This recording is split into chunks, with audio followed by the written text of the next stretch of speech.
This is one of my favorites.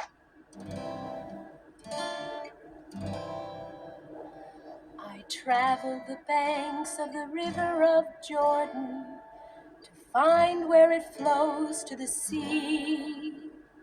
I looked in the eyes of the cold and the hungry, and I saw that I was looking at me.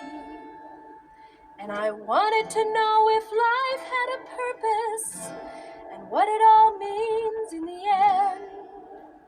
In the silence I listened to voices inside me, and they told me again and again.